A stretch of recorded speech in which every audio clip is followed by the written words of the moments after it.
Lori and myself, I want to welcome everyone to this incredible weekend where we celebrate love, dearest friends, and precious family. Niki, you and Sammy have been together for several years now, and you may think you know each other pretty well. But there are still some skeletons in the closet that we think you might want to know about, and now is the perfect time to reveal them. Indulge me for a few words about our Sam, Sammy, Shmuley, Shmulika, the Noose, and Sammy Dankbaum. When Sammy was very young, I used to think about his career path based upon what he really seemed to enjoy doing. The earliest indication of Sammy's possible career came when he was 4 or 5 years old. Early every Friday morning, Sammy and I established a routine that clearly brought him much joy. In the tranquility of our gated Newport Beach neighborhood, the peace was shattered by the piercing sound of the garbage truck. I would jump out of bed quickly, put on my sweats, run down the hall, wake up Sammy to get dressed, and race to the driveway in time for Sammy to welcome his hero, Brian the garbage man. The crescendo was Brian letting Sammy push the button and fondly witnessing the compaction. I believe Sammy really had a substantial future with the Newport Beach Department of Sanitation as a sanitation engineer. Unfortunately, Brian's assignment to our idyllic neighborhood was abruptly cut short as he was reassigned after our grumpy neighbors complained about his indulging Sammy one too many times. Then, a few years later, we moved to Denver and enrolled Sammy in ski school, the Winter Park Eskimo Club, where every Saturday during ski season he went on a bus to the mountains to ski. Sammy totally fell in love with skiing, and he was quite good at it, so maybe being a ski instructor would make him happy and rewarded. Lo and behold, Sammy wasn't your normal skier. He was a daredevil skier. Double black diamond, forget the slopes. He went between the trees, blew out his knee, and just kept going. Here's a shout out to his fellow reckless daredevil buddy Noah. But I digress. During college, Sammy spent a semester in Australia and met fellow daredevils, not in skiing, but in jungle adventures, trekking deep into the jungles of Myanmar, the country known for its brutal military juntas. They go far, far in the jungles, sleep on the floor of the chief's hut, and visit ancient temples. He and his crazy Aussie buddies go radio silent for 10 days. It turns out Sammy gets dengue fever and is nursed by his buddies. When our daring adventurer is done with his jungle escapades and needs the necessary funds from mom and dad to recuperate at a Thai resort, he also wants to get scuba certified. Maybe another career option. Then off to George Washington University in our nation's capital, and our Sammy becomes a philosophy major. I tell friends with that concentration, he'll open up Sammy's philosophy store on Ventura Boulevard in Encino. For the past 9 years, Sammy has been part of numerous teams at Double Line Capital, a very large fixed income house. He seems to be happy, but none of us really knows what he does. Maybe some of his Double Line chums could fill us in. But our darling Sammy completely redeems himself by bringing home the beautiful, lovely, and sweet Nicole, also known as Niki, or Niki Dankbaum. We adore her and her equally incredible family, Iris, Jay, Danny, Sam, Max, and Sophia.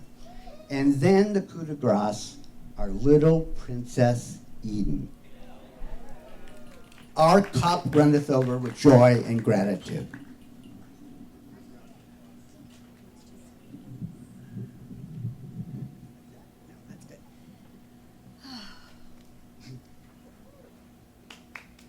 Yes, let's give applause for Paul. He got the job of kicking off the evening. I'm Lori. I'm Sammy's mom and Paul's wife and Eden's Lala, grandma, and Niki's mother-in-law. And just before I begin, I just want to point out, we're standing under this beautiful tree. It's called the wishing tree. And I think we've all made some dreams and wishes come true by being here tonight. As you all know, this weekend has been in the works since early 2020, when Niki and Sammy were busy planning for an April 2021 wedding. Well, here we are, 2.5 years later. Doesn't it feel like we've been talking about this wedding forever? Yes. Well, thank God. Really, thank God. It's finally here. It is a true testament to the perseverance and incredible love for this amazing couple, Niki and Sammy. It is the best feeling in the entire world to be here surrounded by all of you, our friends, our family, our new friends, our besties in the Dankners from New York, and all of their friends. We are thrilled to welcome you tonight to enjoy a beautiful weekend of festivities in this very magical place, and we look forward to meeting the Dankner friends and family and relatives, and we thank you so much for coming across the country to be here. And to our family and friends from all over California, we rejoice that you are here with us today. This couple is the best example I know of a partnership in love and commitment. From early on in their relationship, which now goes back over 5 years, they have shown each other devotion, respect, support, fun, commitment, and love. And from the moment Sammy brought Niki into our lives, we have adored her and have known that she was the one for Sammy. They truly complement each other and bring out the best in each other. Through a cross-country courtship, to Niki's life-changing move to LA, to weathering through the pandemic and becoming new parents, they have been there to support each other and continue to grow ever stronger and closer. Sammy, as Dad illustrated in his examples, from the earliest age, you were very independent-minded and somewhat willful growing up. You definitely marched to the beat of your own drum. No pun intended. He was a drummer. I don't know who else. Some of you know that. I thought it was okay. But you always did everything in your own time, much to my chagrin. It's no secret that we butted heads often due to your tendency to procrastinate. Well, I can honestly say that I am thrilled about your taking your time in finding your mate in Niki. She is an absolutely perfect fit for you. Niki, you have wholeheartedly welcomed me into your life. And I so love our talks, our walks, our time together doing just about anything. You bring me so much joy. I love our closeness, and I cherish you as my daughter-in-law. Sammy, by choosing Niki, you have enriched our family and given me a fighting chance now that there is another woman in the mix. And the two of you have already established a warm and inviting home. You make everyone who walks through the door feel welcome and comfortable. Niki and Sammy, as you are now parents to precious Eden Thea, you are starting to understand one of life's most mysterious feelings, that of the love a parent has for a child. As you marvel in Eden's development, her personality traits, and you ponder about her future, you are discovering a love in your heart you never knew could exist. Well, now you know how we, your parents, and Niki's parents, feel today. We have watched you, our children, find in each other a treasured partner as you embark on a shared life together. This is what we parents dream about for our children. So indulge us.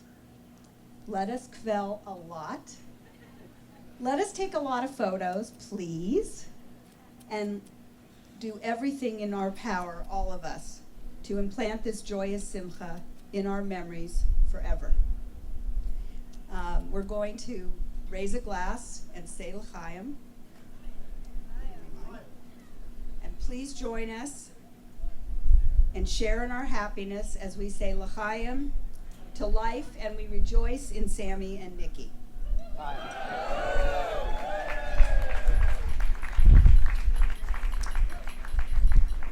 And now I'd like to invite Jay and Iris to come up, and we're going to, and Rabbi Ron, where's Rabbi Ron?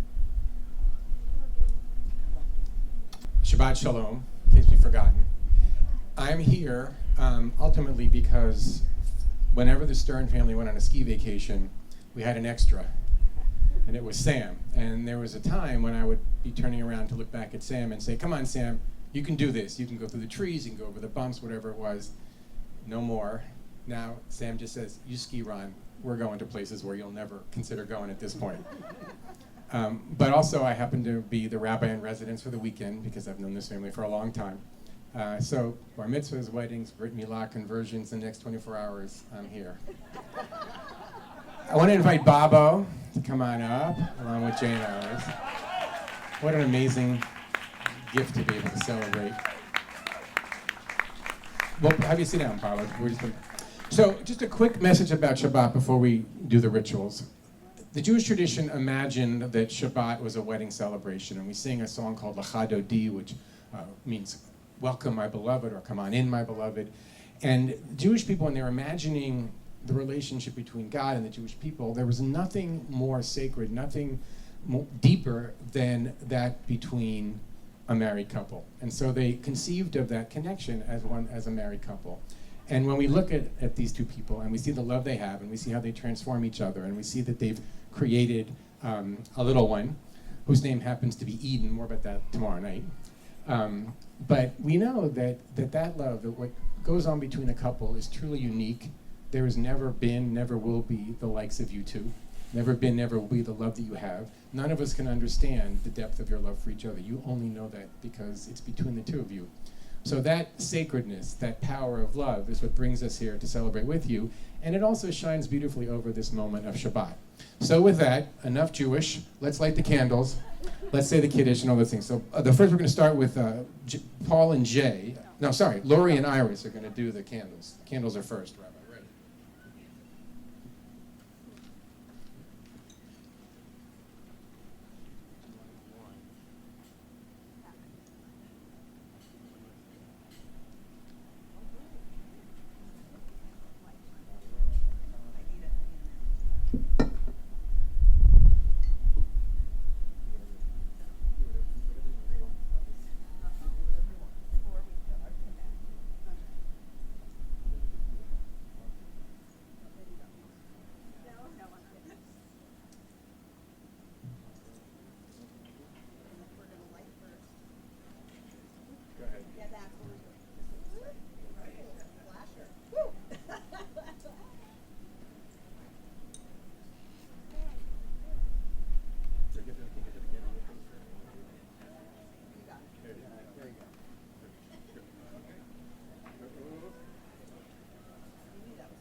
Okay, everybody settle down. Welcome, welcome, welcome. Is everybody good? I hope everybody has had their gotten their fill of orange wine and spicy margaritas. I can't promise that this next section of the night will be short, but it definitely will be sweet. For those of you we haven't met, I'm Aaron. This is my wife, Lindsay. Who are we? Well, other than Iris J, Paul and Lori, we're the reason you're all here. We are so honored to have been asked to take the mic as your MCs for the evening. You might even say that we've been preparing for this moment for the past 5.5 years, ever since Niki and Sammy first met at our wedding, but more on that later. We've got a great lineup for you tonight. So make sure your drinks are full, grab a comfy spot, and settle in for some toasts and roasts of everyone's favorite couple, the Dank Bombs. To kick us off, we'll be hearing from Niki's camp friends, a group of Manhattan's finest who have dubbed themselves the Peakers. Here's to hoping the rest of the speeches don't go downhill from here. Please welcome Jackie, Sam, Ariel, and Meredith.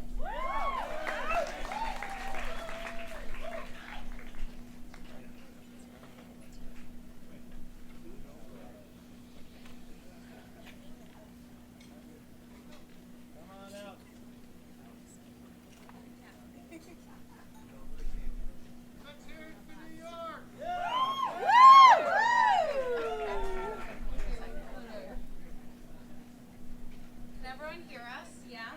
Okay. Louder?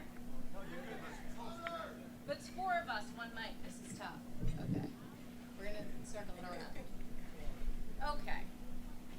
Niki and Sam. Okay. On a hot summer day in the middle of June, 5 girls got off the camp bus in mid-afternoon. They checked into bunk 7, not knowing what lay ahead. 2 blondes, 2 brunettes, and 1 curly redhead.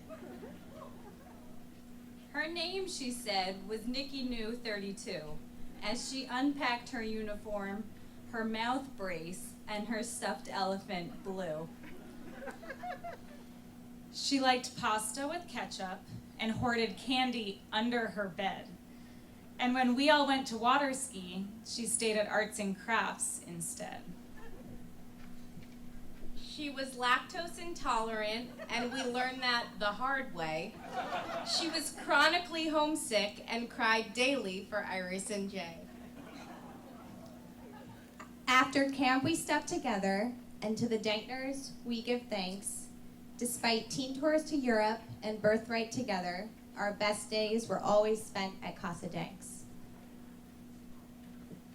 After 4 years in St. Louis, Niki ended up on the Lower East Side until the rats scared her up to 13th Street, where her dating life started to thrive. Then one day we went to brunch, and she said, "Guys, I have to say, this guy that I met once at Lindsay's wedding just landed at JFK.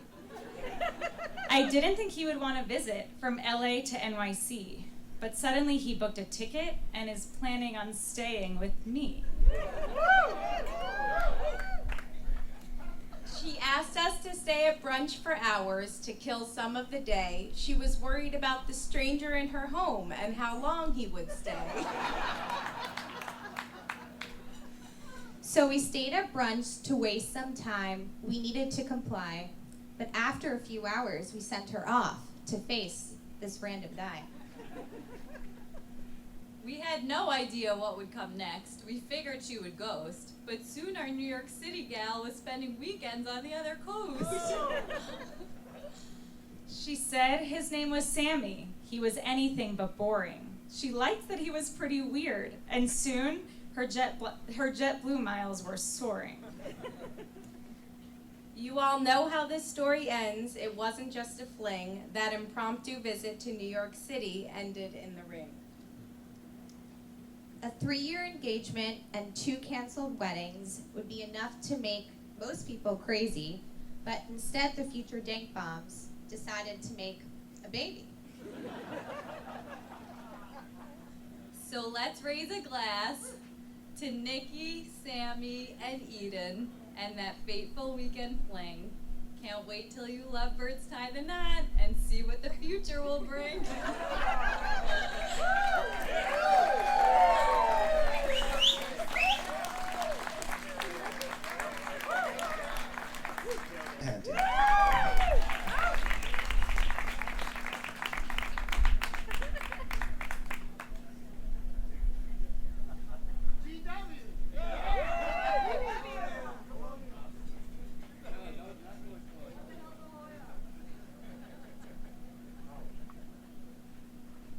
tough act to follow.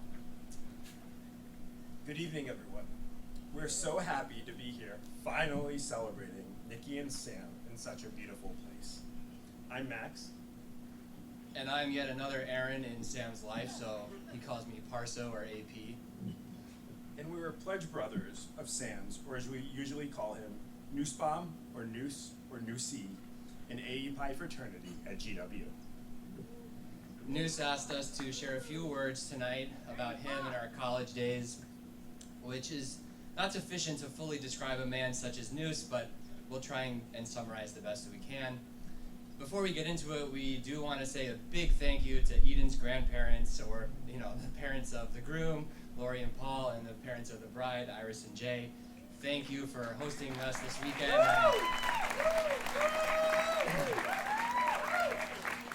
And for giving us these two lovebirds. Nussbaum brought a chill Southern California attitude to our pledge process in DC. Nothing ever fazed him, and nothing ever does, still today. It felt like he always kept us sailing on course, and he was always the life of the party, as I'm sure many of us here can attest. Even during our pledge process, Noose had a knack for always discovering and enjoying the finer things in life, and I know his tastes have only elevated since. If he knew then what he knows now, I'm confident that AE Pi's Wine Wednesday would have been even more popular. But beyond the many Lakers references that he was famous for when he'd sink a cup in Pong, Noose quickly became a leader in our fraternity. His email listservs on our fraternity's listserv were legendary. They were eloquent and thoughtful and always strike that perfect balance between seriousness and humor. One of his most famous speeches in a fraternity meeting was when he had come back from partying over Halloween weekend in Madison, Wisconsin, with many of you in the room tonight, or the room. And the speech started something like this. Brothers, we have all messed up, big time. After I informed Nussbaum that he had been elected the Rush Chair for the upcoming spring, Noose replied, "Was it the speech, or did my good looks do it?" A related story. While living in DC, I received a +1 to a party at an embassy. I immediately called Nussbaum, knowing his charisma and worldly intellect were the perfect match for an evening with DC's elite. We were served the finest scotch, along with senators and congressmen and congresswomen, and Nussbaum was the perfect choice, making sure our glasses were never empty. In addition to learning the art of conversation from Nussbaum, his adventurous spirit has always rubbed off on me and others. During our junior year, Nussbaum studied abroad in Australia and New Zealand, parts of Southeast Asia as well. While he was there, we'd exchange emails. I always wanted to hear about his glacier hikes and scuba diving adventures, or even skydiving trips. As our lives continued after college, I've had the pleasure of traveling with Noose to many international cities: Reykjavik, Tel Aviv, Istanbul, Whistler, domestically Austin, Breckenridge, Park City, New York City, and the list goes on.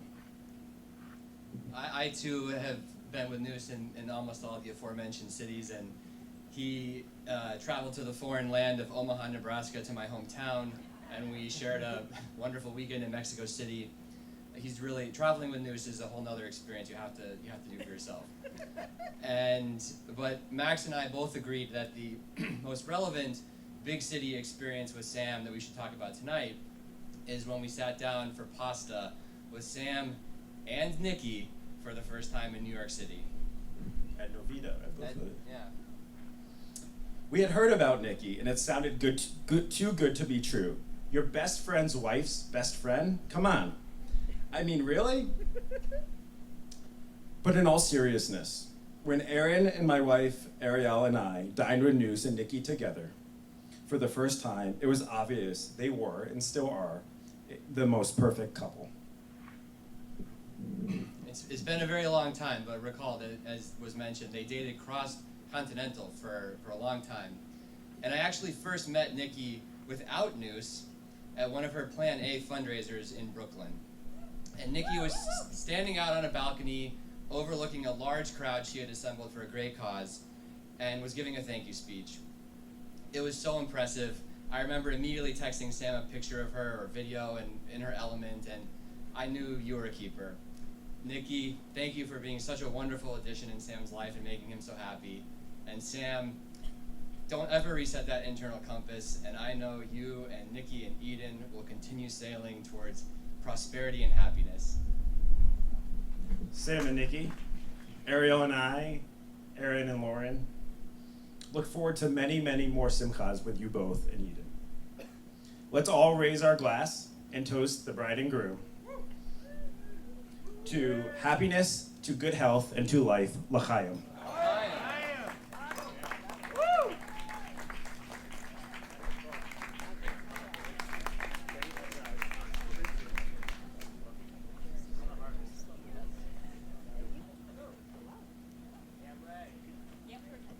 Yeah, can I make it shorter? Thank you.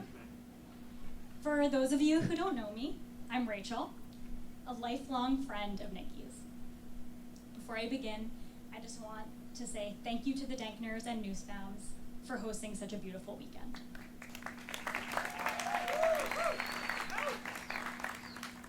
I know Niki from basically every stage of life.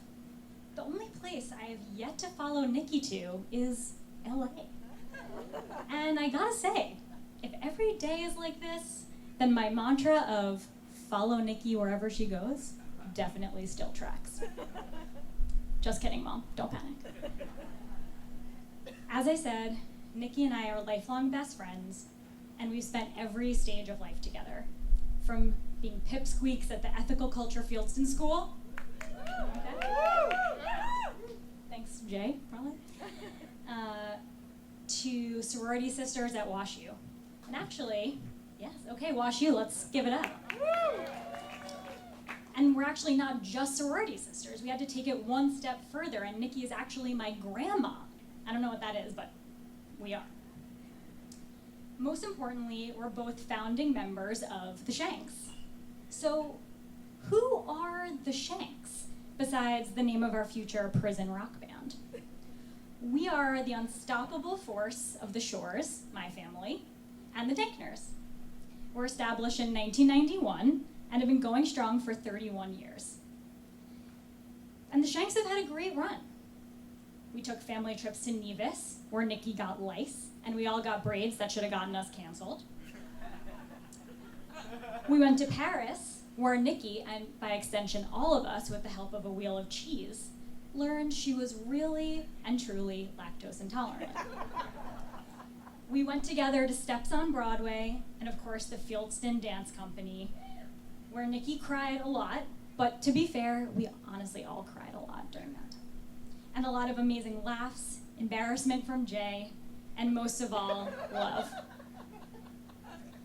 I wouldn't be who I am today without the Shanks. Danny is like a sister to Emily and me, and taught us that a bold lip, tight bun, and a rockin' kickball change has superpowers. Jay taught me that peak stress and peak relaxation can happen simultaneously, and to never touch his Sonos.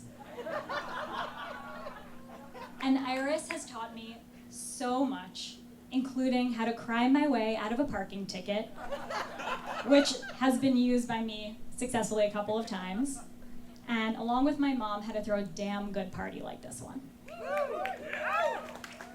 Niki, Danny, Emily, and I have had such an amazing bond, and I really thank our parents for that. So in 2015, the Shanks evolved. We became the Shanknots, and quickly thereafter, the Shank Not Asses, with the addition of my sister's husband, Andrew Arnott, and of course, Sam Astor. With these evolutions, the bond became even stronger. I can save diving into what my brother-in-law means to me for a different speech, but happy birthday, by the way, bro. But Sam immediately became family as well, giving my poor lost husband a job. And has been my financial advisor and hype man for every raise and promotion I've negotiated. In 2019, we became the Shank Not Ass Paints when I married Colton. And now in 2021, In 2022, we have finally become complete as the Shank Not Ass Pate Bounds.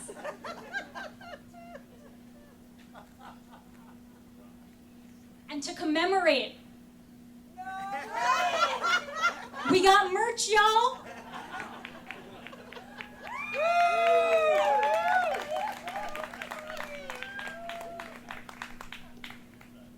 Okay, so back to Niki.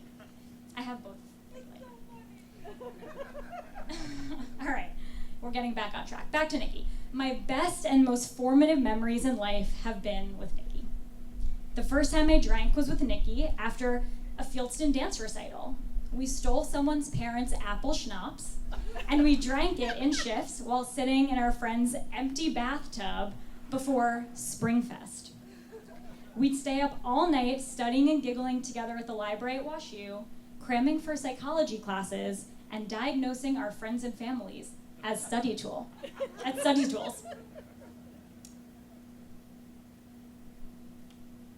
Oh, sorry. We explored post-college New York City life together, prepped for our sisters' weddings together, and then for the arrival of our firstborn nieces and nephews. True love means sitting with Niki for 4 hours at Duane Reade on 23rd Street while she was going in and out of fits of hysteria, attempting to get her whooping cough vaccine shot before Max was born. I'd do it 100 more times for you, girl. Love you. Besides her disdain for needles, Niki has always been fearless.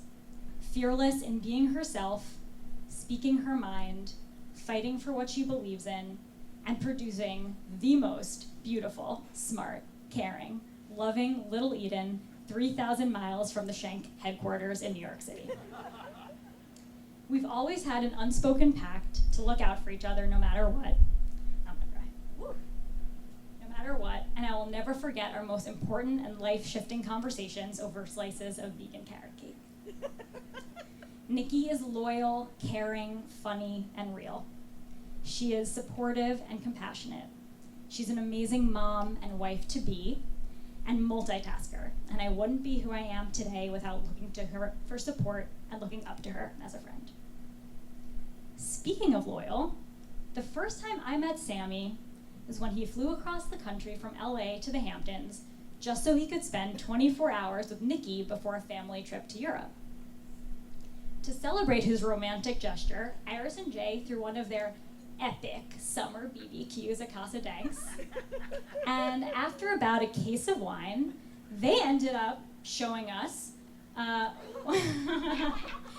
their now infamous dance move called the dead bug, which I feel is way too graphic to explain with words or movements at this juncture, but after another margarita, you guys can. And when Sammy didn't run for the hills at that very moment, I knew he was a keeper, and Noose would fit right in with the Shank Not Ass Pates. He is the perfect complement to Niki.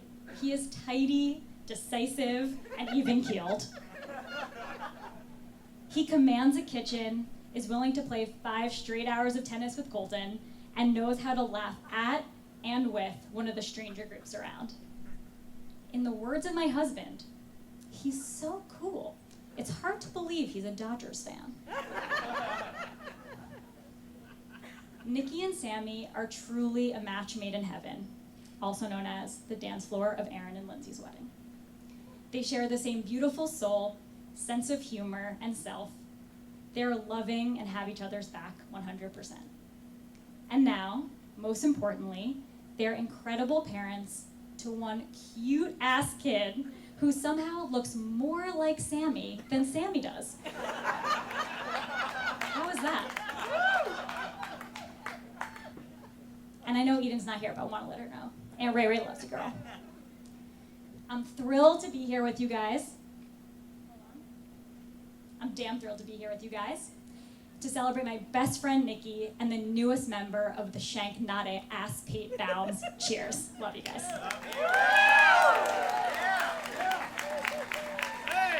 Now come and get your merch.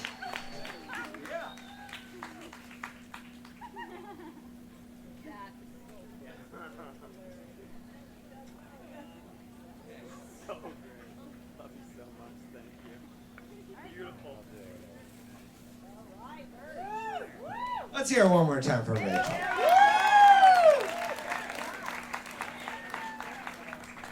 One of our closest friends from elementary school and high school. At our 6th grade graduation, he was actually voted most likely to become president. Of what? Funny enough, 10 years later, he would manifest this reality by ever so slightly just bending the bylaws of the election rules at UC Berkeley to find himself atop the student body as their president. So welcome, please, Noah Stern.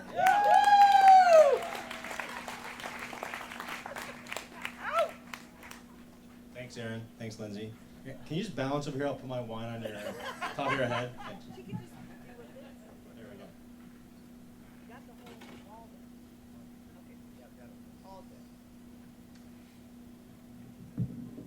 Niki and Sam's love story is a classic love story. It has all the plot elements that would make Shakespeare proud.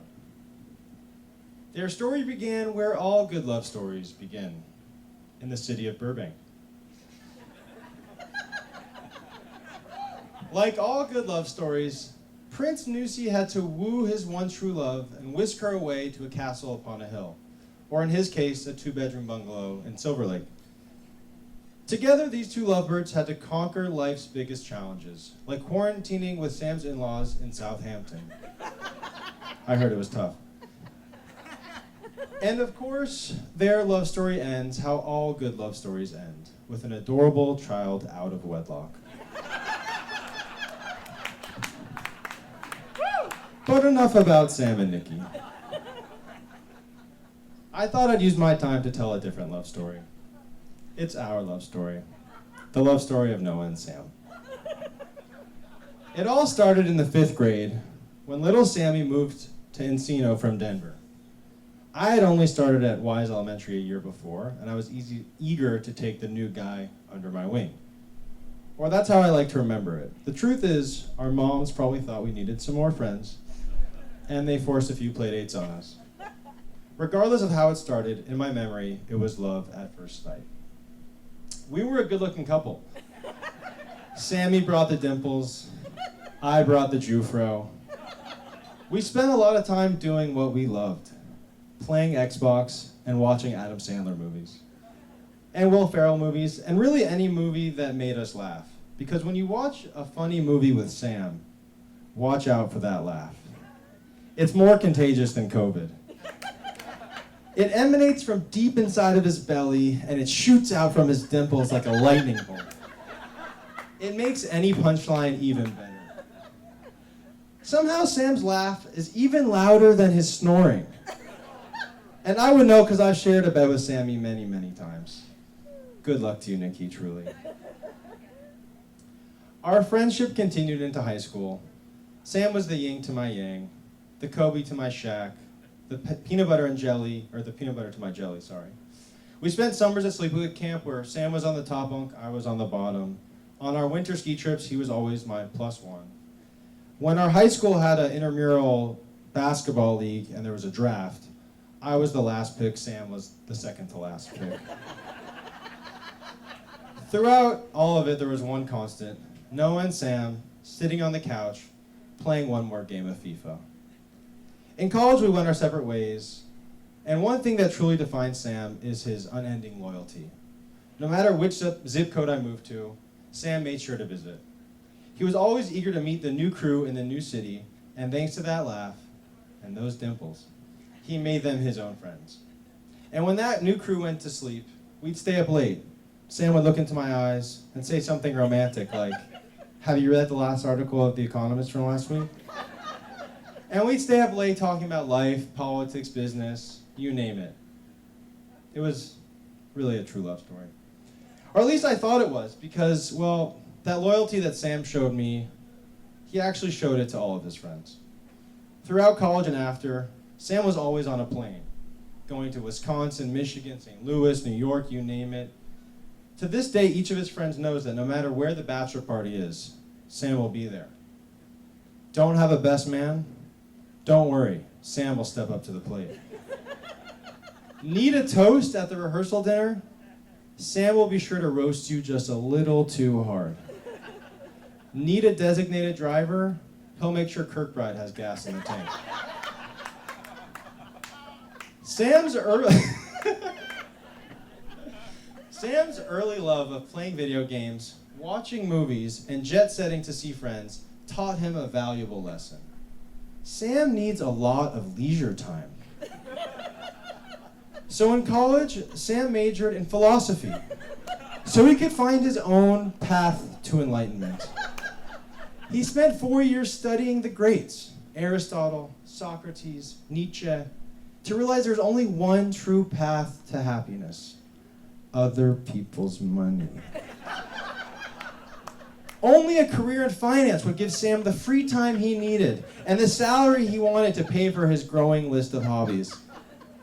I'm not sure how long it took Sam to master a Bloomberg terminal, but as soon as he did, he also learned how to turn it off. Because my friend Sam Nussbaum does not miss a tea time. Sam sauntered through his 20s living the life. Golf in the afternoons, fine Bordeaux in the evenings, ski trips in the Mini Cooper on the weekends. It looked as if Sam's life as a bachelor would never end. That was, of course, until a beautiful redhead wandered into his life and knocked him off his feet. Well, I'm still a little jealous of you, Niki. We are very grateful that Sam brought you into our lives and tricked you into living in the Brooklyn of Los Angeles. Niki is a joy. She is sweet, easygoing, thoughtful, and fun. This is like the little serious part, sorry. I asked my wife, Mel, to describe Niki in a few words, and she said, "It's really easy. When you're around Niki, you just feel good." Like Sam, Niki has an infectious laugh and smile. Like Sam, Niki loves a good bottle of wine. Like Sam, Niki is deeply loyal to her friends. And like Sam, Niki loves to travel, as long as it's the 6:52 p.m. Delta direct flight from LAX to JFK. You two make the hard things in relationships look easy, whether that be a long-distance courtship, rescheduling a wedding in the middle of COVID, or of course, timing a pregnancy perfectly around the availability of Ojai Valley Inn's beautiful venue. Nicely done. Sam is not the first of my friends to become a dad, but as one of my oldest friends, it has been really crazy to watch Sam care for little Eden. As I knew would be the case, Sam has stepped into fatherhood with incredible commitment, patience, and a lot of humor. Niki, if being a new dad is Sam's warm-up act, it's clear that you'll be in very, very good hands with him as a husband, even if those hands are a little sweaty. Sam, Niki, I love you both. Let's all raise a glass to Eden's mom and dad, or as we prefer to call them, Mr. and Mrs. Dinkbong. L'chaim.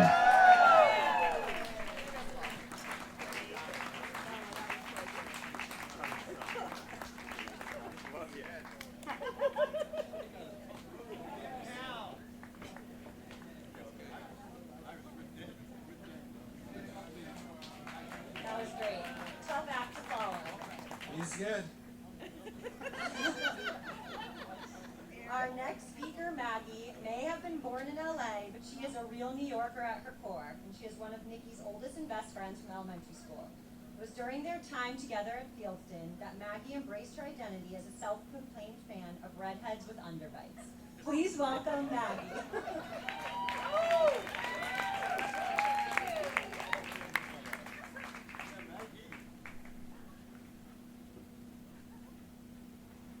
Hello, can you hear me? Hello, everybody. I'm Maggie. I've been Niki's best friend for we realized it's almost 25 years now, and I couldn't be happier that we're here today. Niki told me to give the funny speech tonight. And as we know, when you tell someone to be funny right before they give a speech, it typically works out and keeps things super low stakes. So thank you, Niki. I could go on forever tonight. I'm going to try to be brief, which will be difficult for me, but I've been given a time limit by the boss, Eden. So here we go. Over 2 decades of friendship. Wow. You know, being Niki's friend for so long, I've had the great fortune of getting to know so many of the people here, from the beach club crew to my WashU favorites, Fieldstonian lifers, Point Pines peakers, to my personal friend, arbiter of America's top 40 hits, and I hope the DJ at the after party later, Bobo. I'm always blessed to have Niki as a friend, but I've been absolutely spoiled to get to know the incredible company that she keeps. And it goes without saying, I can't mention over 20 years of friendship without thanking my surrogate parents and big sister, Jay, Iris, Danny, for putting up with me all these years, raising me and welcoming me like I was their third Glacier daughter. I said that right? I love you beyond words. Aside from getting to know all you fine people, these 20 plus years have also awarded me the greatest best friend to ever do it, Niki Dankner. Today, we're celebrating finding your soulmate, and we typically associate a soulmate with a great romance, a spouse, a lover, which we are obviously absolutely doing today. But I believe friendships are divinely determined as well, and today I'm witnessing my best friend find her exquisite happiness. Before I get into how Niki found this exquisite happiness, which that's you, Sammy, I want to talk to you about when Niki and I found each other. They say the only true currency in this world is what you share with someone else when you are uncool, and boy, were Niki and I rich. Niki and I single-handedly kept New York City orthodontists gainfully employed for over a decade. We met when we had palate expanders, cried together when we had braces, and fed each other liquid meals after various oral surgeries. The twist? We're now gorgeous with crippling self-esteem issues. But back to what I was saying. Niki and I loved being weird together. We lived in our own little best friend bubble filled with kooky voices and strange nicknames where we were 100% authentically us. It was heaven until we realized we were a little behind our peers when it came to boys and a first kiss. We were mystified why boys weren't asking us out because we thought each other were the absolute greatest. As we sat on the floor of Niki's childhood bedroom, popping the rubber bands in our braces, and surrounded by her museum-grade glass shadow boxes that were absolutely hemorrhaging with Niki's collectibles of the Disney character Goofy, we would look up at the sky and beg for answers. Why didn't boys think we were cool? If only we had a sign, you know? Eventually, the braces came off. We got older and wiser, and the boys, they came a-knocking. Being friends with Niki as long as I have means I've met almost every guy she's ever dated. And something Niki recently said to me was, I love you, but why weren't you ever honest with me about the guys I dated? You never raised any red flags. You know, why didn't you tell me? Which is totally fair. I should have spoken up, but I guess I was toxically positive. So positive that I said the guy who went to clown camp and that guy who ultimately ended up in a notorious cult in upstate New York. We're just really passionate and committed. But in the spirit of trying to be honest, I want to be totally transparent with you, Sammy, how I feel about you here today. Sammy, after I met you for breakfast for the first time on one of your first visits to meet Niki in New York, I cried. I literally broke down sobbing to Niki in the street because I knew this was it. This was her soulmate, her new soulmate. Seeing Niki go from these past relationships to you was like watching her switch from black and white to living in Technicolor. Something I've learned is that true love isn't about finding the right person, it's about who helps you become a better person, and in this case, you helped Niki.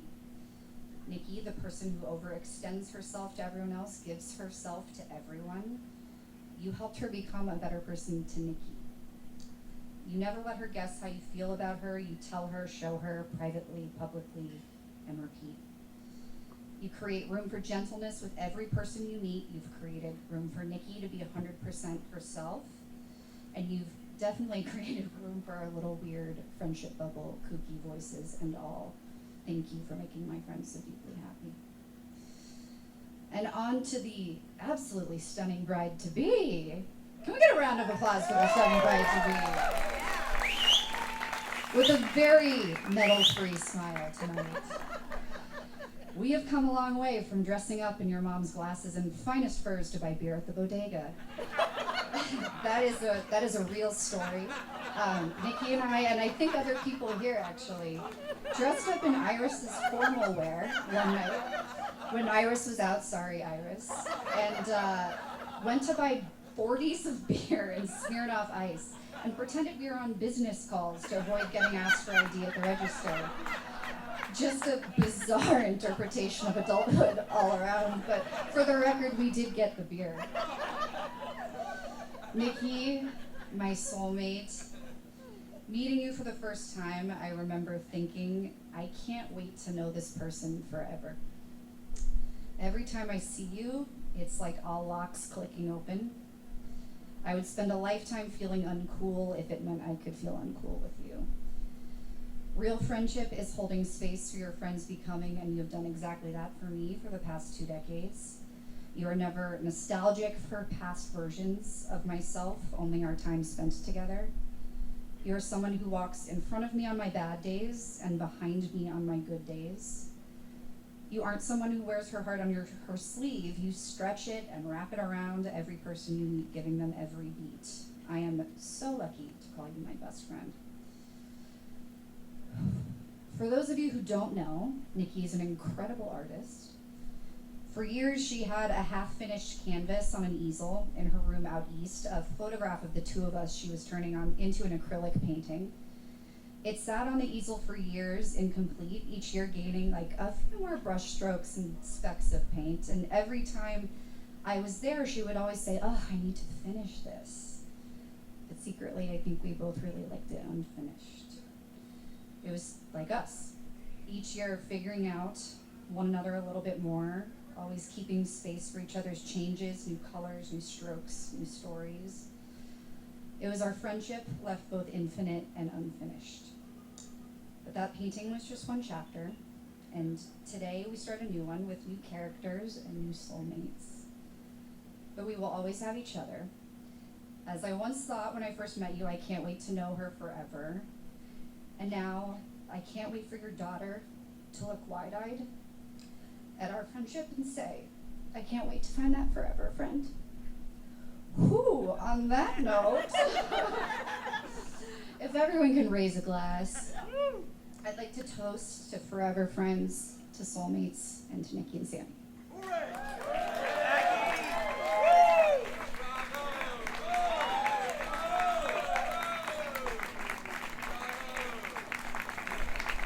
Tonight, we get more than just one line to introduce someone else. Because Lindsay and I have had the rare experience of sharing in the development of Niki and Sammy's relationship through, at times, some pretty distinct perspectives. Being the amazing friends and confidants we are, of course we never shared any of this insight with either of you, nor anyone else for that matter. Speak for yourself. I told Niki everything. But either way, we'd like to invite you to all to listen in to this one-night-only telling of the story of Niki and Sammy. Their fateful journey began about 6 years ago on our wedding weekend down in LA, as any normal wedding weekend would. When a single guy, in this case Sammy, comes up to the groom and says, "Are there even gonna be any single girls at this wedding? And you better not stick me at a table with all your dumb wash you friends." Niki loosely knew of Sammy as one of Aaron's friends from LA, who had very pronounced dimples and exclusively wore his orange Patagonia vest no matter the occasion. Thanks for dressing up tonight, though. Oh, nope, still me. But when Sammy took the microphone at our rehearsal dinner to do his best impression of Aaron stealing a bite of food off of someone else's plate, I'm gonna try. Hey, are you going to finish that pizza? Niki was more than intrigued. Little did any of us know that within 24 hours of this moment, their lives would change forever. That's well done. To this day, Sammy still complains about his seating assignment at the wedding, but that didn't stop him from sliding across the dance floor, somewhere between an early round of tequila shots and a later rendition of Shout, to find Niki for what we all thought was just a little, drunken wedding makeout. Despite being surrounded by some of her closest friends, the first person Niki sought out for approval was none other than my dad, Bobby. Of course, being a huge fan of Sammy's for years and thoroughly enjoying the open bar at his daughter's wedding, he gave a very enthusiastic stamp of approval, and I, of course, had the exact same reaction. What followed was a month-long courtship of texting, phone calls, and Niki constantly wondering, why is this guy from LA still trying to talk to me? And then somehow it happened. Sammy's first trip to New York. I remember getting a text from him. Get ready for a big weekend. I'm coming to New York, and I'm staying with the Danks. I also remember getting a text from Niki that day. If it doesn't work out, he can just sleep on your couch, right? What ensued was an incredible weekend filled with late nights, lots of laughs, and a few looks between the two of us, just thinking, wow, could this really be happening? Are we really that lucky? Fast forward a couple of weeks to the first time that Niki tried to break up with Sammy. Her left brain took over as she realized, he lives in LA, I live in New York. He loves to ski, I live in New York. He likes to spend his weekends playing golf, I live in New York. He's a really great guy, but I live in New York. Lucky for Sam, he was far too drunk to remember this conversation. He promptly called her the next morning to check in, and just like that, everything was fine. Shortly thereafter, Niki's job took her out to LA for a string of photo shoots, and news really started laying on the charm thick. He showed her his skills in the kitchen, his stylish Silver Lake loft filled with funky furniture he didn't even own. And then he took her on a trip to Joshua Tree, which is really the number one thing you can do when you're trying to woo a New Yorker who is this obsessed with cacti. The two of them still debate about whether or not Niki may have let the L word slip out a bit early on that trip. But it was really on the drive back to the airport that the feeling became real. She had never seen a guy so calmly handle calling an airline to rearrange her delayed flight while simultaneously pumping gas and wiping down the windshield of his own car. This was certainly not a feat she had witnessed in any of the native New Yorkers she had dated up to this point. In true Niki fashion, she even documented this moment with a photo. Having known both Niki and Sammy individually for my entire adult life, I can tell you, I would not have bet the house on this New York City girl trading in the hustle and bustle of the city to take a plunge out in the Pacific. But boy, am I glad she did. Well, let's not forget about those other few times Niki was ready to call the whole thing off, but Sammy showed her time and again he was just too good to let go. Yes, this is true. Sammy has that effect on people. He makes you feel special, feel heard. And you can always count on him to send you a Venmo request after going out to a nice dinner.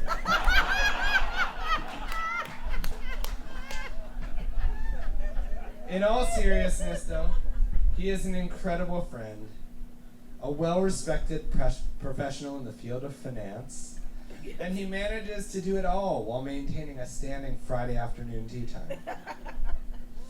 I remember first meeting Noose, or quote-unquote, the new Sam, as he had just been dubbed, following our freshman year canoe trip down the Colorado River. While I can't say I knew the old Sam, the guy I met on this bus was flush with good jokes and was rocking a pair of biking gloves to maintain maximum traction with his canoe paddle. So I knew he was just as weird as I was. Sam has always been there for me, whether it's been having a deep conversation about our futures or careers, or whether physically being there, waiting for me, at the bottom of a steep, mogul-covered tree run he's somehow convinced me to follow him into yet again. Suffice to say, I know I can always count on Sam for his unwavering support and encouragement, especially when I'm just looking for someone to say, give me that stamp of approval and say, sure, you should definitely get another drink.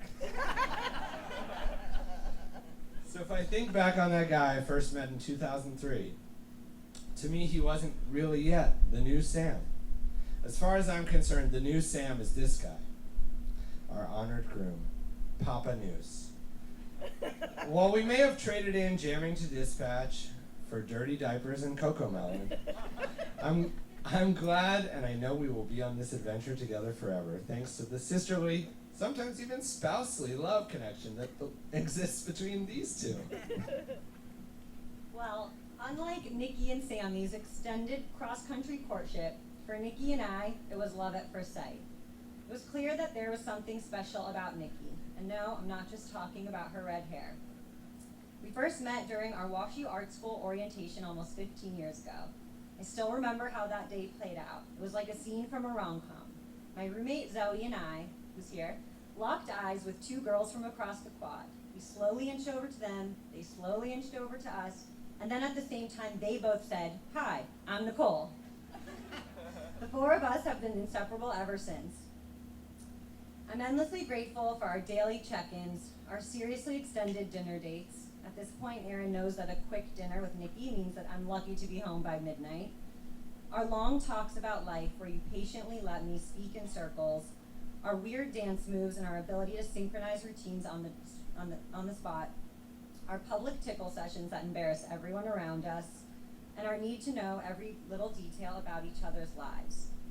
You have a unique ability to celebrate my wins as though they are your own, and more importantly, feel my feelings when things aren't easy.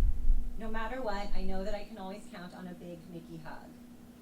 You are my soul sister, my best friend, often mistaken for my twin, and a constant source of support and inspiration. Only you could so effortlessly manage to not only balance, but truly crush it in all aspects of your life. Between running to and from photo shoots, planning your wedding, planning it again, moving into a new house, and most recently becoming a mom, you have managed to accomplish it all while being the most amazing daughter, sister, partner, and friend. Ever since we first met, life has had a way of keeping us together, so I don't know why it ever came as such a surprise to me that you would end up falling in love with one of our closest friends. Niki and Sam are an incredible pair, and they are thriving in their new roles as Mama Danks and Papa Noose, given their natural ability to balance each other out. As with everything he does, Sam brings his calm and cool demeanor to parenting. At bath time, he keeps the vibe strong with Bob Marley chanting in the background and a glass of Pinot waiting for Niki, just waiting for her after she's done with that final pump of the day. And Niki, being the all-star, multitasking producer extraordinaire that she is, she keeps the whole show moving along. She even packed individually zip-locked and color-coordinated outfits for Eden to wear this weekend, and it's already paying off. I mean, come on, did you guys see her at the kiddie pool today? Eden is absolutely the luckiest to grow up with you two as her parents, and to witness the deep love, respect, and admiration that you two have for each other, while still effortlessly keeping things goofy and carefree. It's no secret that the love between these two is overflowing. If you've spent more than a few minutes with them, you've surely witnessed a game of footsie, some light petting, or the two of them sneaking in a not-so-sneaky smooch, no matter who might be watching. Of course, we can't properly tell the story of Niki and Sam without acknowledging the incredible families that brought them here today. Lori and Paul, the Nussbaum family, thank you for always welcoming both Lindsay and I into your home, and especially for letting me raid your kitchen pantry for all those years. And to the Dankners, you have taken both of us in as your own, even letting me live with you in New York for the first few months when I first got there. You have always had a place setting for us during the Jewish holidays and include us in many weekend getaways at Casa Danks, where just like tonight, the wine and margaritas are flowing. How amazing is it tomorrow that tomorrow at this time, our best friends will finally make it official. This is the definition of what Jay Dankner would call ATTL. Ain't this the living?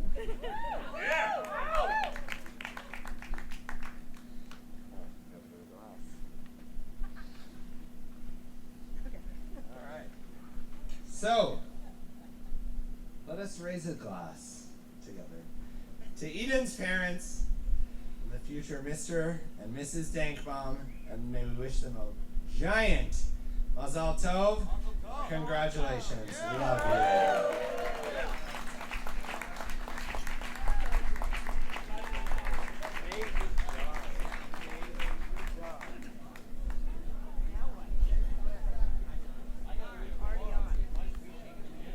Everyone, as you sit and relax, we have some things we want to say. So if you can give us your attention back there in the peanut gallery. Hello. Hello. All right. All right. Welcome, everyone. Welcome. Thanks for joining us here for this celebration of life and the continuing saga of Niki and Sammy, which you heard a lot last night. And so we're here to give you a little bit of a different perspective. As you know, this has been a long time coming. It was about 2.5 years ago that we were here for the first time, and Sammy proposed to Niki after a long 45-minute hike up a mountain very, very close to here. In fact, if you look at the homepage of the website, you will see that proposal right there. It's something that's very touching, and I think you should do it. But you've come from near and far, and 1.5 years ago we were supposed to be doing this, were it not for this scourge that has taken over the entire world. But over 200 of you made it here now, and that is a testament to your love. That is clearly a testament to your love for Niki and Sammy, so thank you, and again, welcome. By the way, and if there are any of you who don't know who we are, and I hope that is no one, I am Jay, affectionately known this weekend as the FOB, and this is Iris, the MOB, and we are the proud parents of Niki Dankman. So while I'm on the subject of welcoming, let me do an official welcome now that the nuptials have been done and it's now an official marriage. Let me officially welcome the Nussbaums into our family and vice versa. From the very first time we met, Iris and I felt a symbiotic relationship. It was very clear that we shared the same values of love and family, and even a weird sense of humor. And we, both of us, are very proud to officially say that we are members and proud members of the Dankbaum clan.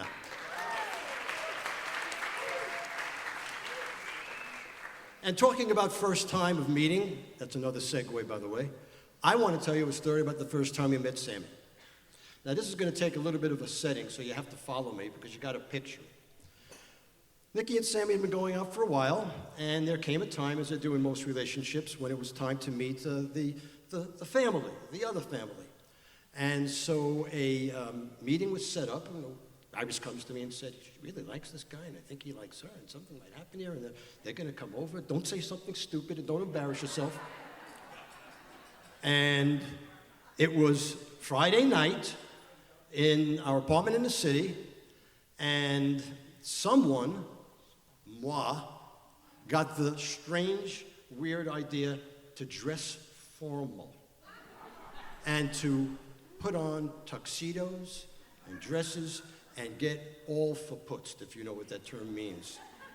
And it was me and Iris and Danny and Sam, the four of us.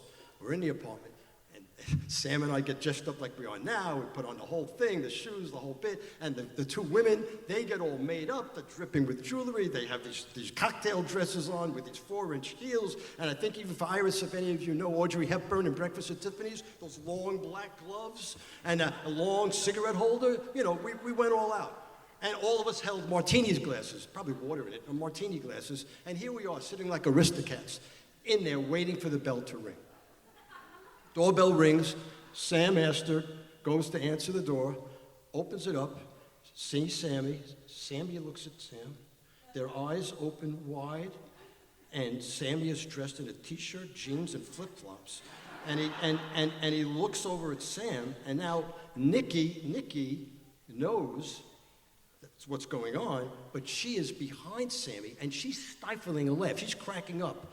And Sam Astor, without missing a beat, wide open eyes, Sammy's looking up and down. He doesn't know what's going on here. He says, dude, what's wrong with you, man? Don't you know the Dankers dress up on Shabbos? Now, there's a kicker to the story, because when we came in, and all of us are sitting there, Danny, me, and Iris, with our whole outfit, our costumes, we got into our jeans and our t-shirts. We sat down. And this is the God's honest truth. I'm not making this up. Niki says, I want to tell you something. When I told Sammy that we were coming over for Shabbat dinner, he said, wouldn't it be funny if I came dressed up in a tuxedo? Right then and there, I knew he was the one.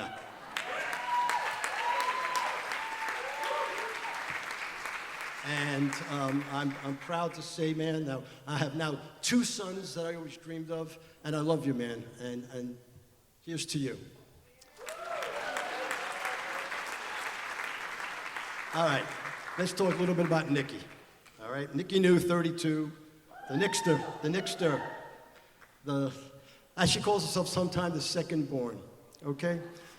There is a phenomenon in the universe that many of you have experienced, maybe even this weekend. If not, I'm going to suggest that you experience it before you leave. It's a phenomenon, and it is known colloquially as the Niki hug, okay? The Niki hug, there's something special about the Niki hug. When Niki hugs you, there is something that happens to you. The kindness, the gentleness, the love, the compassion is palpable. You can feel it. It goes through you. It is like positive energy. If you're feeling bad, she will make you, through that hug, feel good. If you feel good, you will feel better. It is magic. And she will not be the first person to let go. That's a very important thing. There's only one person in this room that will beat that thing of who lets go first, and that's Bobo. Bobo.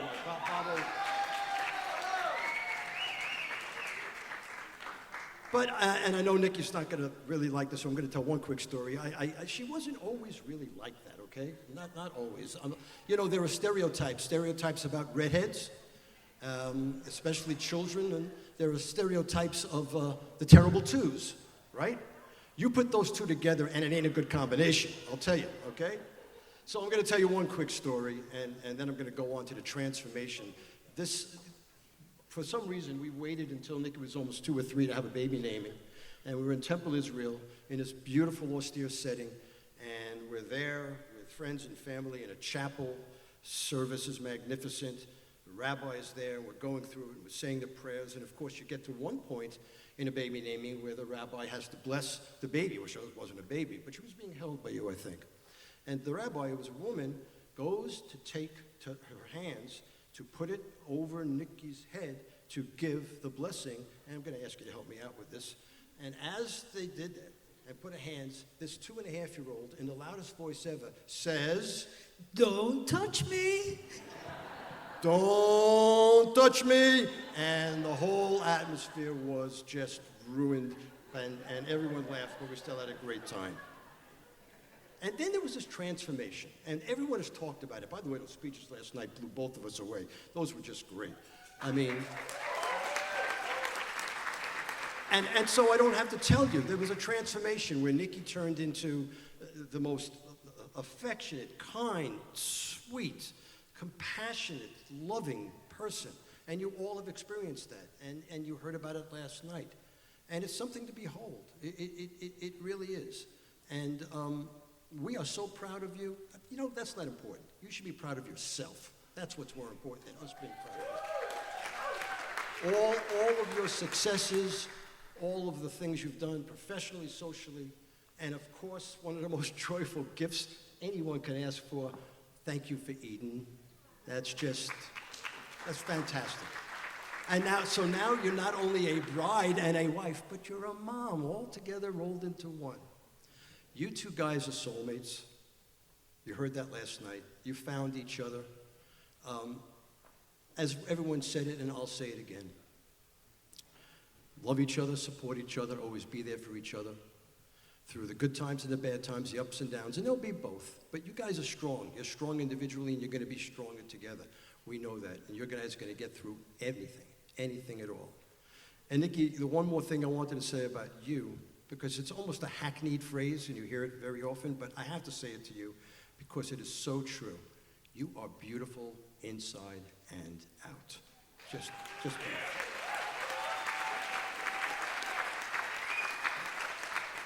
Now, I have a tradition, this is only my second one, where I sing a little song, or a refrain from a song. I did it at Danny's, and I've picked out a special one for you. But before I do that and ask everyone to raise their glass in a toast, I want to pass the mic to the love of my life, standing to my left, my friend, my confidant, my partner, for coming up to 40? 39, 40, 41, okay? Iris Rose, she is the love of my life. She is my inspiration, just you and me. Barry, you're my first, my last, my everything. I know, I can't do anything without her. She is there, she supports me, and I thank you for everything that you are. I thank you for everything you do.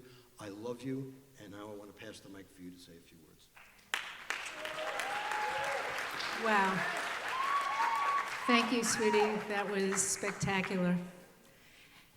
And I guess I have my whole speech written out, but if my 99-year-old father can read without a paper, I'm going to try. Okay, Daddy? You are my role model. Niki, can you believe it? Sammy, we're here. We waited 2.5 years for this moment. It's like, pinch me. We're here, honey. And this room is filled with every single person that loves both of you, that wants to celebrate who you two are and the life you're going to spend together. Most of you in this room probably think I have been so busy over my head planning this fabulous weekend. Truth is, Niki and Sammy did it all, every detail. Niki, you cease to amaze me. You are so professional, competent, talented, creative, and kind. As all your friends and colleagues in this room, and now your new family will agree, you are the sweetest person in the world. When Niki was a little girl, we used to love, love, love doing puzzles. We could sit for hours on end doing puzzles and having the best time until it came to the end and it got very competitive. Who was going to put in that last piece? Everyone knows that incredible feeling. Well, Niki, you won. You put in the last piece to our family puzzle. Sammy, you are that last piece that completes my family. Sammy, I love how you complete Niki. I love how you love each other. Sam, I love how you love Danny, Sam, Max, and Sophia. Sam, I love your relationship with Jay, better known as Mr. Man. And Sam, I love our relationship. I can now say I have the two best sons I've always wanted. And Sam, I love that you're daddy to my little granddaughter. And the bonus is you bring along an amazing family. Lori, Paul, Aaron. I'm so thrilled we can finally call you family. Really. And just one more thing is, a few weeks ago, Niki called me. She had a to-do list longer than like a CVS receipt.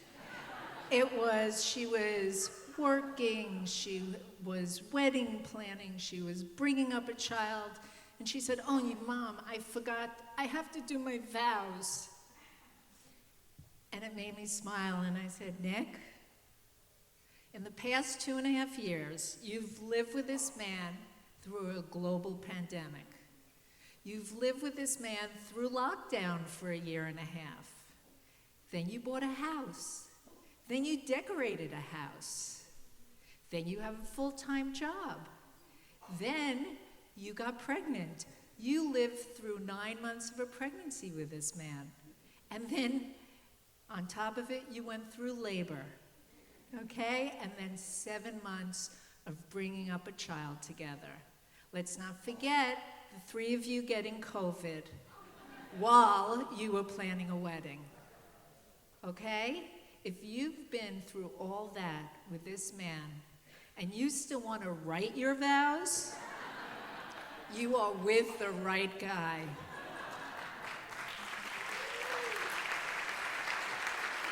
Sammy and Niki, I loved watching you the last 2.5 years, the way you complete each other, the way you communicate, the way you laugh together.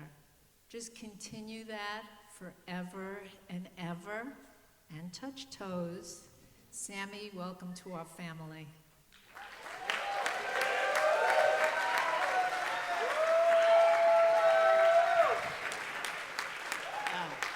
All right, so before we raise our glasses, I'm going to do a little part of a song for Niki. If some of you remember that 7 years ago I did Helplessly Hoping for Crosby, Stills and Nash. I thought that was emblematic, but I found one for Niki that's even more obscure, and I'm going to sing it for you.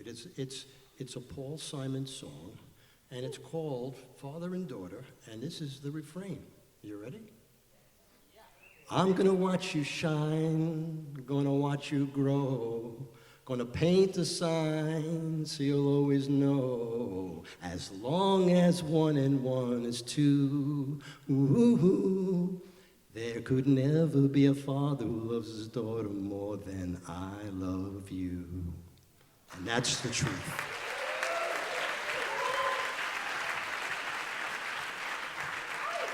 So, at the count of 3, I want to hear the loudest Mazel Tov L'chaim that you have ever given at any wedding, bar mitzvah, or anything you've been in. Everybody, where's my glass? That's not fair. I should be able. Oh, here it comes. Here it comes. Here it comes. All right, everyone, get ready. At the count of 3. 1, 2, 3. L'chaim Mazel Tov!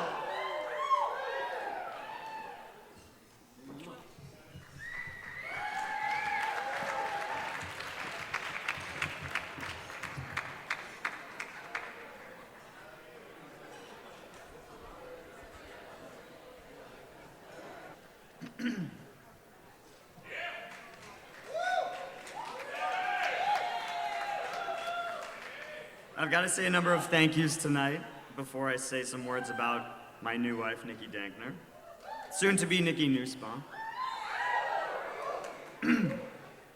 Firstly, to my parents, Lori and Paul, thank you for graciously hosting our welcome party last night. And likely the much needed brunch tomorrow morning.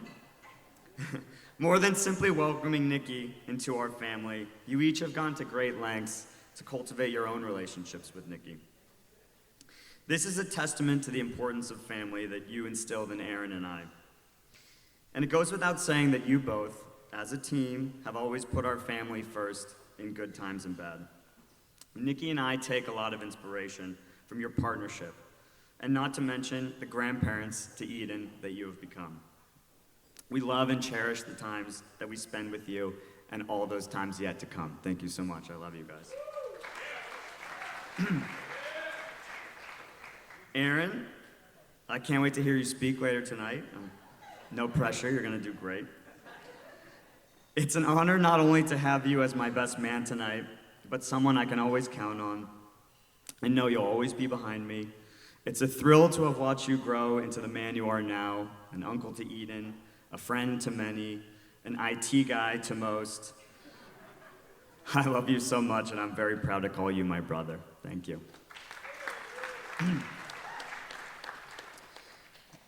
Jay and Iris. My grandfather, Poppy Norman Robinow, who's here tonight, once told me that when you choose a woman to marry, you don't just pick the girl, you marry her family too. So pick carefully, he said. And that advice has always stuck with me, and boy was he right.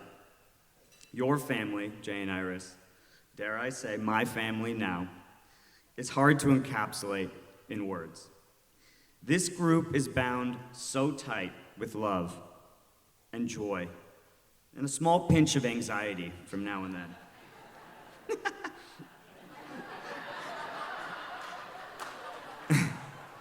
Above all, you have joie de vivre, as you say, a joy for life. And many of you in this room have likely felt this infectious quality of the Dankner clan. Whether it's being included in holidays or weekends at Casa Danks, or a bris, or a bat mitzvah, or maybe even a shiva with a great spread. Jay and Iris, your love for life is palpable, and it runs deep. And that is why you deserve an additional thank you tonight. Because I'm sure, as I talked about earlier, when Niki moved to California, after spending nearly her entire life in Manhattan, it must have felt like you had an organ removed. When she told you the plan, you could have laid on the Jewish guilt heavy. But instead, you supported your youngest daughter. And you wished her luck, and you gave her your blessing, and now, in return, you have another granddaughter. I am incredibly lucky to call you both my family, and equally blessed that you know how to throw a hell of a party. So thank you so much. I love you both. Danny and Sam, or just Danny, Sam somewhere. Oh, there he is. From the moment Niki brought me over to meet you at your old Midtown apartment, I knew there would be a high bar to meet. A high bar for you, that is. Because, let's be honest, Niki is a handful. And if this relationship was going places, as I have previously discussed, her family would have to be top-notch. So it's a good thing that Sam is almost as good of a cook as I am in the kitchen, and that night he pulled off a delicious roast chicken, and the rest is history.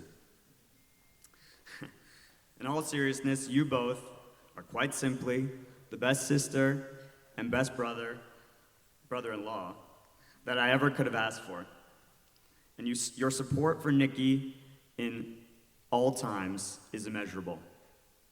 And I cherish the times that we spend together, the 4 of us, or now the 7 of us.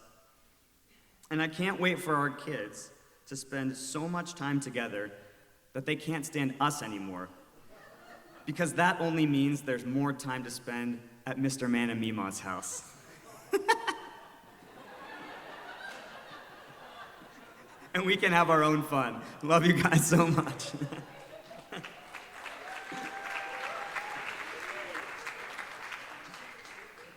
Now to all of you here, our dearest friends and family. I'd also like to thank each and every one of you for coming tonight and making this weekend completely unforgettable. I hope through the course of this evening that it becomes apparent as to why we were compelled to postpone this wedding until now. Why Niki and I, but really almost entirely Niki, agonized over setting a date and then postponing that date and then working even harder to ensure that everything went off without a hitch. The reason, very simply put, is all of you. We could not, in good conscience, have gotten married without each and every one of you here by our sides, cheering us on and loving us endlessly, so thank you very much. You all here, and I think I speak for Niki and I, are the people that make life worth living.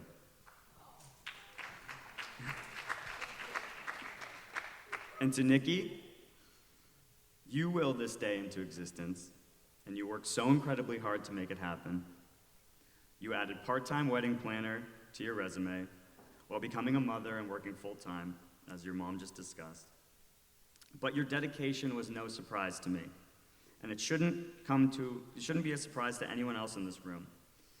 Ever since I've known you, it's apparent how utterly selfless you are as a human being.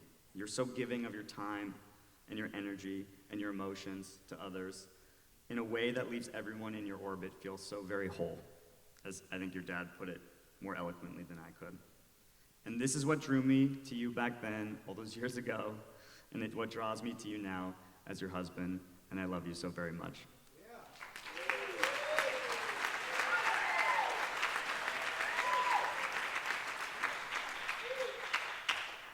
All right, I'll make this short and sweet. Feeling very verklempt and no one wants to see me cry again. So, just want to say thank you to our wedding planner, Michelle, for sticking with us for 2 years. If you're bored and you want to start Eden's bat mitzvah, we could do that now. I'm ready if you are. And everyone else at the Ojai Valley Inn, and Kelly, our photographer, and Tyler, our videographer, and the band, and the flowers. It's just, this weekend feels so uniquely like us, and for that we are so grateful. So thank you to everyone who made this possible. And as Sammy said, as my husband just said, thank you to our family and to our siblings. To say we love you at this point is an understatement. You have been cheering us on for the past, how many years have we been dating? 6 years? Almost. So thank you for loving us unconditionally, and thank you for this gift. This is the best weekend ever. You want to raise a glass? And to everyone here, I wish I had time to sit down with each and every one of you and catch up, and I need a full month to digest all of this. But thank you for schlepping to Ojai for us. We really appreciate it. We love you. And let's eat and party and drink and have the best night ever.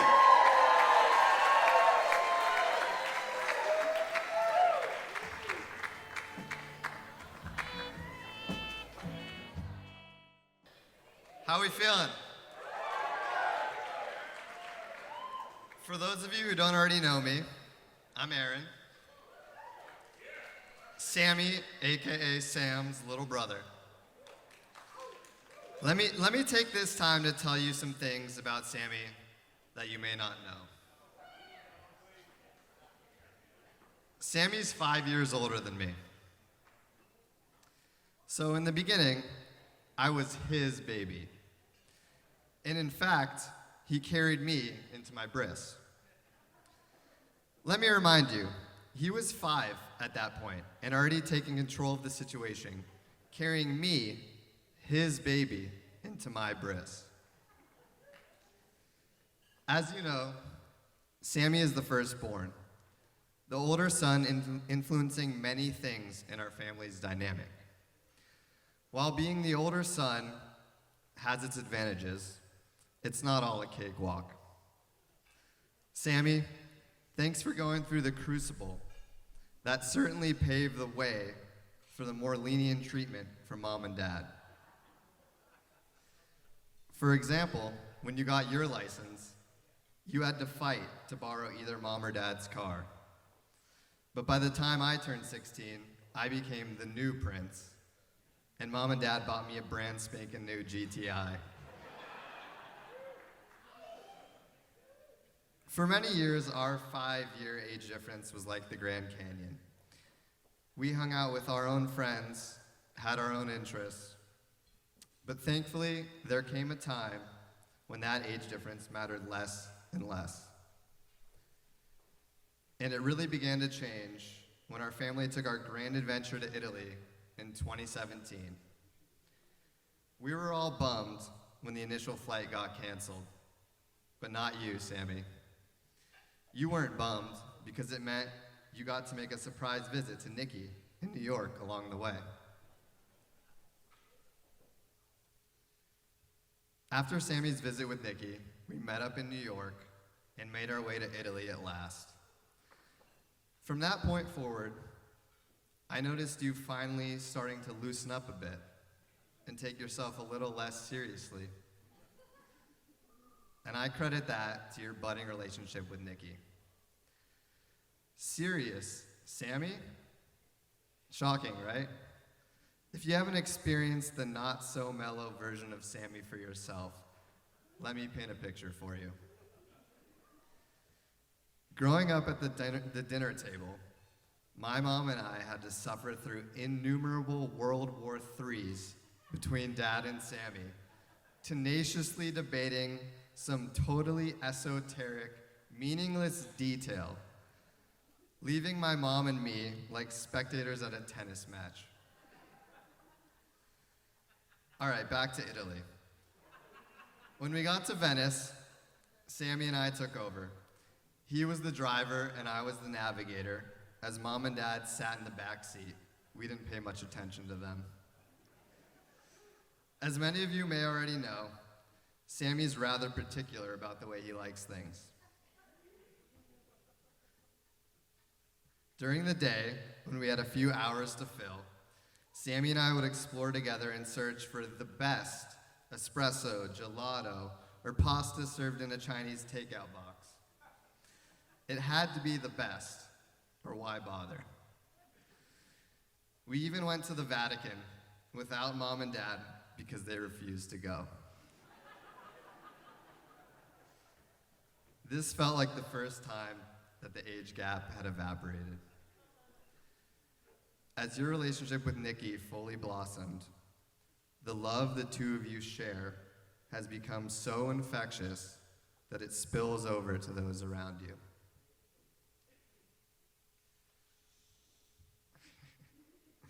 When Niki made the big move to LA, the three of us started to hang out together. Dinners on the balcony overlooking Silver Lake and picnics in the park by the reservoir were some of the first times when I really started to see that you were Sammy's perfect match and how you both complement each other so well. So, my dear Niki, Sammy, and Eden, I wish you all the joy and good health in your new life together. Let's all raise a glass to them.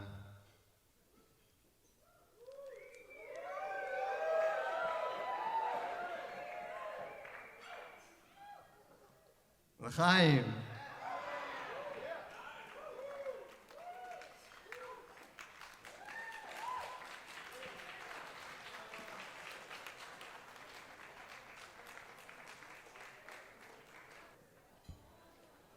Give it up one more time for Aaron.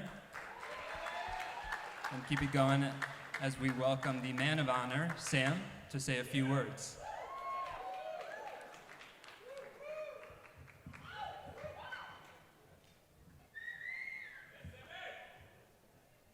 I like this man of honor thing. I don't know if it fits, but I like it. So hello, beautiful dank bombs. Let's come out. My name is Sam, and I am the brother of the bride. What's that you say? You didn't know that Niki had a brother? Well, for you traditionalists in the crowd, I am Niki's brother-in-law. But for as long as I have known Niki and been part of the family, she has introduced me as her brother without qualification. And that designation has always delighted me. So on this night, I am celebrating my sister, the bride, and her groom, and I'm the proud brother of the bride.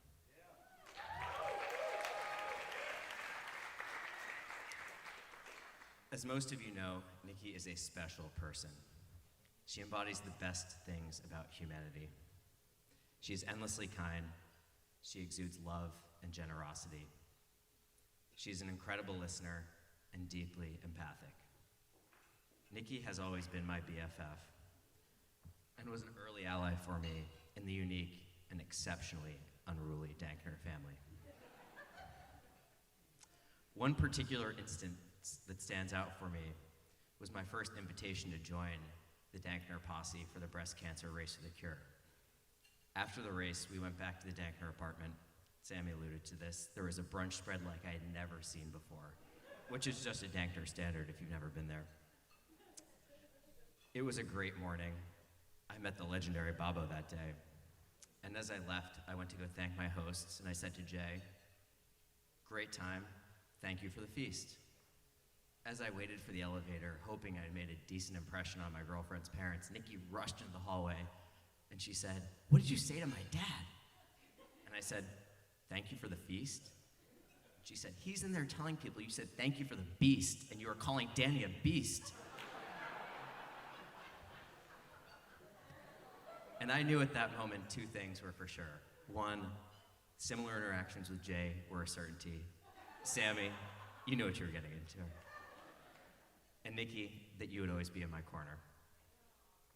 And I've always been in Niki's corner. After my own wedding, I wrote Niki a long letter, a portion of which spoke to interactions with potential suitors. I promised to always support her, and I apologize in advance for my poor behavior with those that I didn't think deserved her. After Niki met Sammy that fateful night on the dance floor of the Nevins K soiree, I knew my worries were over. Sammy, having you enter my life has been an unbounded gift. In addition to having common interests, we share core values around the importance of friendship, family, and finding positivity where it's possible. You are incredibly patient, and you find a way to be the glue when things get challenging. Though I must say, for a patient guy, you sure are opinionated. And I gotta say, the flowers, the napkins, I know Niki did a lot of planning, but really great work. I'm sure that was you pushing in the background. But mostly I would say that your opinions drive great outcomes. It would have been easy to give up on this wedding, but you knew that you too and everyone here deserved this night and wanted to celebrate your love. It would have been easy to let this wedding dictate your family planning. Instead, you gave us our treasured Eden. Prior to living with Niki and Sammy for 15 weeks or so during COVID, I didn't know there was an objectively wrong way to eat leftovers. So thanks for teaching me. When you weren't around, we would scatter and eat like cavemen before they discovered fire. It was pretty sad. When you were around, we cooked fresh rice and even reheated our food. Who could imagine? And those lunches were better. Everyone wanted to be there for those lunches. And as silly as something like pushing for better use of salmon teriyaki may seem, to me, the end result of enjoying a good meal and getting more time with friends and family embodies so many of the little things that I admire about you. I'd like to end by repeating that I am incredibly proud of you guys for seeing this through. I'm overjoyed to watch you as parents. You're incredible with my treasured niece. And that a lot of people have said this, and there's a reason for it. You two might just be the most perfect couple I've ever seen. So please raise a glass. To the Dank Bombs, to Sweetie Edie, and to a life of friendship, laughter, and love together. And a drink.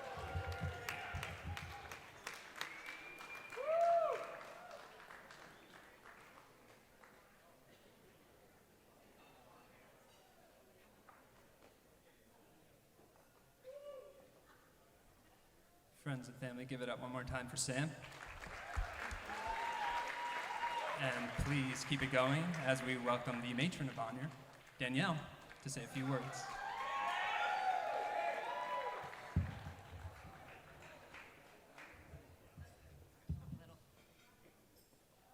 Hi, everyone. I'm Danny, sister of the bride. Niki said to me, and I quote, "This is the greatest night of my life." Unfortunately for Sammy, she said this to me in April at her bachelorette party, leaving a club at 3 a.m. after pumping and dumping. While it did make me happy to hear that you were having so much fun, having been there, I can attest that tonight is even better. And the people most responsible for making this the #1 greatest night of Niki's life, Mom and Dad, Lori and Paul, thank you for working so hard for making this weekend come together. My sister has the biggest heart. Her feelings have always been as big as her hair is bright. That's why I knew it was only a matter of time before she declared her love for Sammy. I found an important text from that day that I'd like to share with you. On August 8th, 2017, Niki texted me on her way home. This was during their long-distance relationship. And Sammy had just left for work, and Niki was about to catch an Uber to LAX. She texted me the following, quote, "Sammy has this chalkboard in his kitchen. When I got there, he had written, 'Welcome home, Niki.' I just erased it and wrote, 'I love you.'" Eek! Close quote. A romantic gesture, yes, but nerve-wracking for sure. She now had to wait 6 torturous hours on her flight back to New York with no cell service to see A, if he saw the message after work, and B, if the feeling was mutual.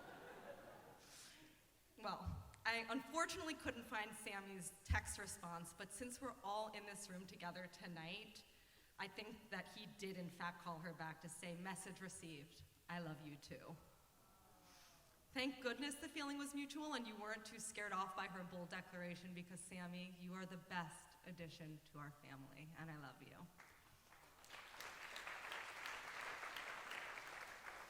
So Niki's big heart makes her a wonderful girlfriend, now wife, an empathetic sister, a really expert hugger, a loyal friend, a thoughtful daughter, and a compassionate mother. But it also means she can worry a lot. Both Niki and I can find anything to worry about. In fact, our Sams like to say that we should have our very own reality show called I Feel Bad That. For example, on last week's episode of I Feel Bad That, I feel bad that my daughter might be more redheaded than Eden. Or on tonight's episode, Niki feels bad that Jay has to pay for this extravagant wedding. Recently, I've been really feeling the love for the Dank Bombs, and so I've been working on a spin-off show called I Feel Good That. So I'm gonna share a few of my favorite feel-good episodes. On the season premiere of I Feel Good That, I feel good that you didn't wait to be legally married to have a child.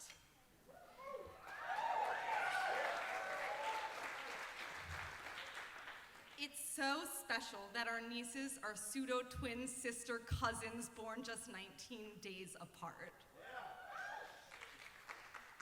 I also feel really good that you like Sammy's face, because now you have two of the exact same face to look at.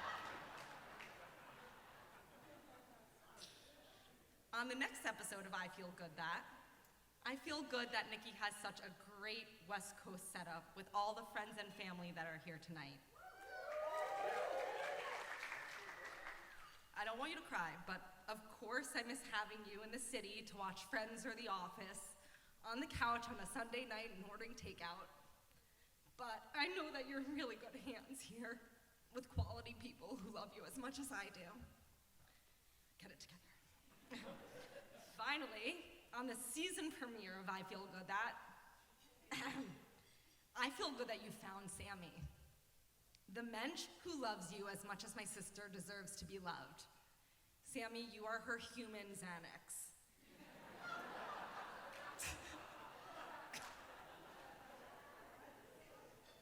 You keep her grounded.